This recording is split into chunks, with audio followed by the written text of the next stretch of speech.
When political attacks expose these deep, deep fractures within the establishment, how do the strict rules of Congress actually hold up against that white-hot pressure from the people?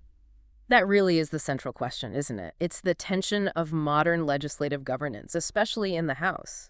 Today, we're taking you inside those mechanisms of accountability, power, and discipline. Exactly. So our mission in this deep dive is to synthesize what our sources are telling us about the internal structure of Congress. Specifically, we're looking at the Republican conference rules and put them alongside the historic constitutional precedents for how you discipline a member. Right. And by the end, you're going to understand all the different layers of governance and, maybe more importantly, the absolute limits of power when lawmakers face these big ethical questions or, massive public backlash. And we have to start with that friction point because it really brings all these otherwise obscure rules right to the forefront. It does. When a big, high-profile disciplinary action fails, it just perfectly highlights that conflict between party loyalty, institutional rules, and even fundamental rights. And there's no better example recently than the failed attempt to censure Representative Ilhan Omar. I mean, it failed by a single vote. Just one vote. The final tally was 214 to 213. And for you listening, censure is a formal, very public rebuke. It only needs a majority vote, so it's achievable, but it's still a really serious institutional action. But it's not the ultimate sanction. No, not at all. The ultimate sanction is expulsion. But that requires a 2/3 vote, which makes it incredibly difficult to do. So in this case with Omar, the censure measure was driven by what were described as her disgraceful remarks about the death of the conservative commentator Charlie Kirk. And the push for it was fierce. The sources show Representative Nancy Mace was really driving the effort. She argued that Omar had, quote, smeared Charlie Kirk and implied he was to blame for his own murder. But Omar's camp pushed back on that characterization. Right. They did. She denied making the exact comments that Mace described, and she pointed out that the formal resolution didn't actually include a direct quote from her. And what's so fascinating here is the huge internal division this exposed inside the Republican Party. 4 Republicans, Mike Flood, Jeff Hurd, Tom McClintock, and Corey Mills, they voted against it. And that was the difference. Their 4 votes sinking the measure. And their stated reason was purely institutional. They said they were upholding First Amendment rights.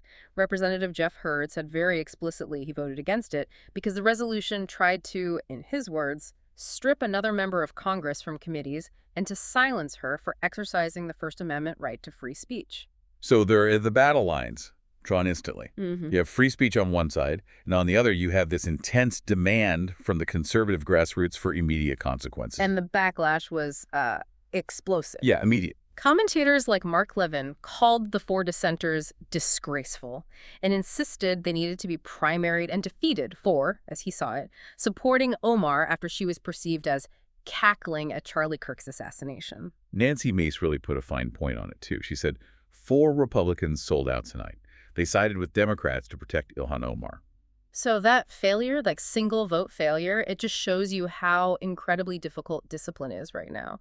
It's this head-on collision between high institutional principles and the raw political demands of the party base.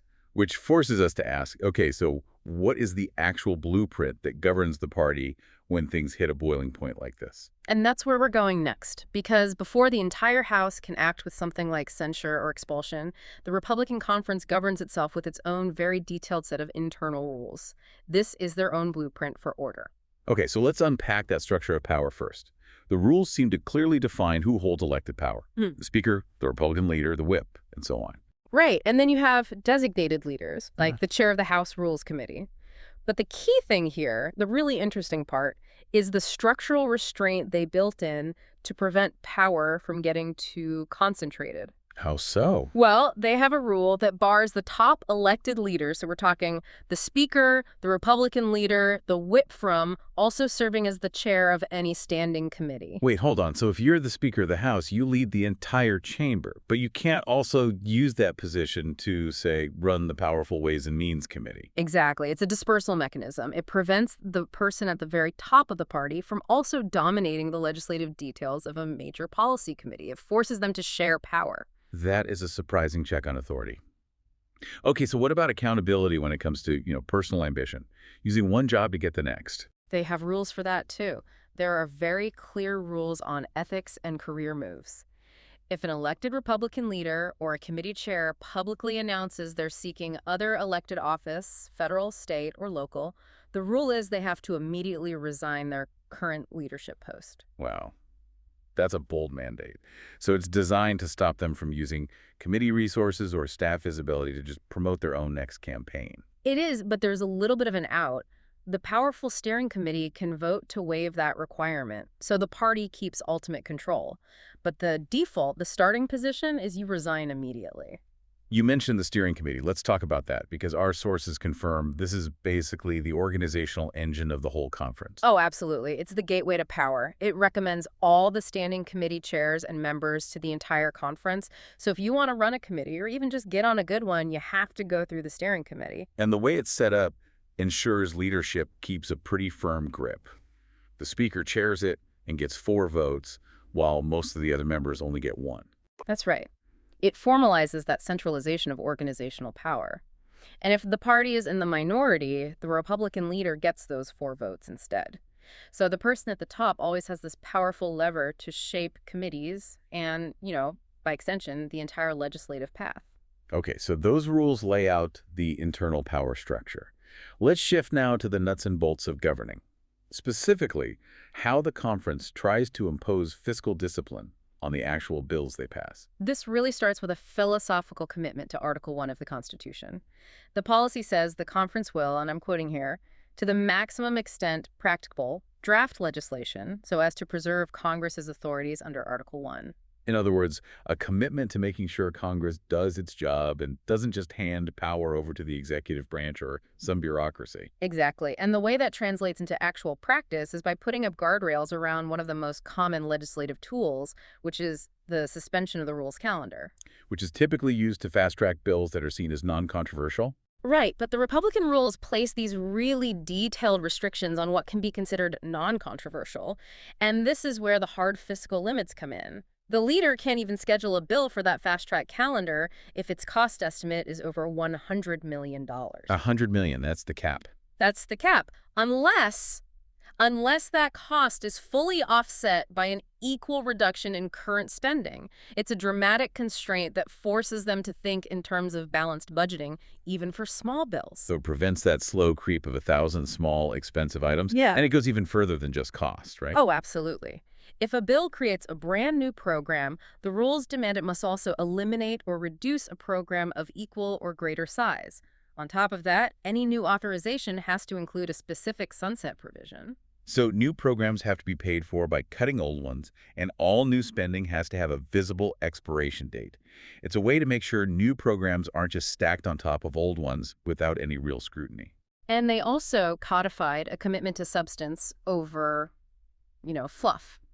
The rules actually bar bills from the fast-track calendar if they just express appreciation, commends, congratulates, celebrates, or things like that. So no more National Ice Cream Day resolutions on the suspension calendar. Not unless they can find $100 million in offsetting cuts to pay for it, which seems unlikely for an ice cream resolution. Right. The spirit is clear, focus on substance, and beyond that, leadership is directed to prioritize the consideration of individual appropriations bills instead of those huge omnibus spending bills. And that reinforces the whole theme here. Control spending piece by piece, where you can actually see what's happening, rather than lumping it all together where everything gets lost. Precisely. So that covers the internal party-specific rules. But what happens when that's not enough? When misconduct requires the entire institution of the House to act? That's when we move to the constitutional foundation for all of this, which is Article 1, Section 5, Clause 2. This is what grants the House the ultimate authority to, quote, punish its members for disorderly behavior and, with the concurrence of 2/3, expel a member. And that power is so foundational. It exists to protect the integrity and the dignity of the legislature itself. And the most severe form, expulsion, that 2/3 majority makes it a truly extraordinary action. Yeah, our sources confirm it's historically reserved for only the most serious violations. We are talking about disloyalty to the United States. Like the members who were expelled in 1861 for supporting the Confederacy. Or criminal violations involving abuse of office, and the numbers tell the whole story. It's so rare, only 5 members have ever been expelled in the entire history of the House. The 2 most recent cases really highlight the criminal nature required. Michael Myers in 1980 for a bribery conviction, and James Traficant Jr. in 2002, who was convicted on 10 federal counts. And just below that, you have censure, which, as we said, only needs a majority vote. Yeah. And historically, censure has been used for a much, much broader spectrum of misconduct. Oh, yeah. Everything from payroll fraud and improper gifts to sexual misconduct and financial improprieties. You have cases like Charles Rangel in 2010, who was censured for misusing official letterhead and filing inaccurate tax returns. It's a formal public slap on the wrist from the institution. And the Republican conference ties that institutional action directly back to internal party power.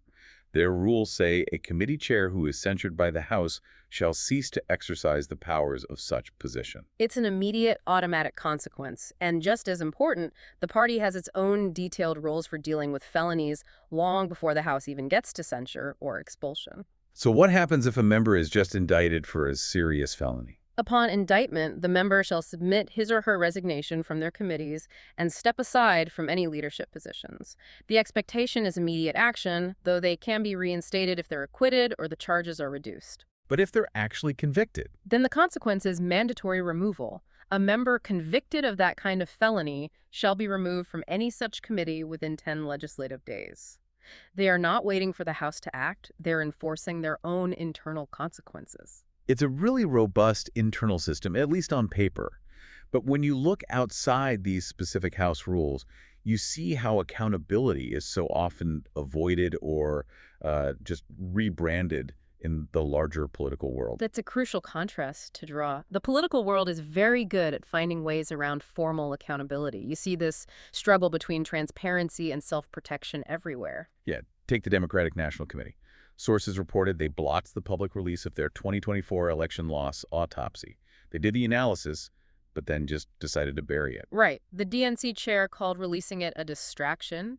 But critics immediately jumped on that, saying the report was probably damning and the decision to hide it was unreal.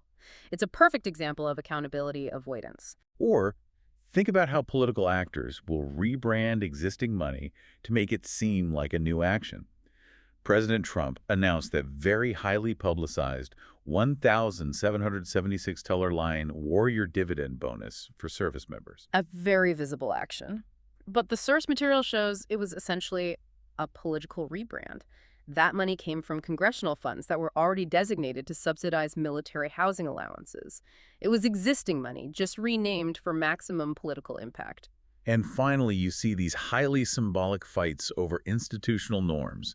This is the cultural battlefield for political accountability. Right, like the unanimous vote by the Trump-appointed board of the Kennedy Center to rename the institution the Trump Kennedy Center. Yeah, the Kennedy family immediately condemned it in the strongest possible terms, calling it an insult and beyond comprehension.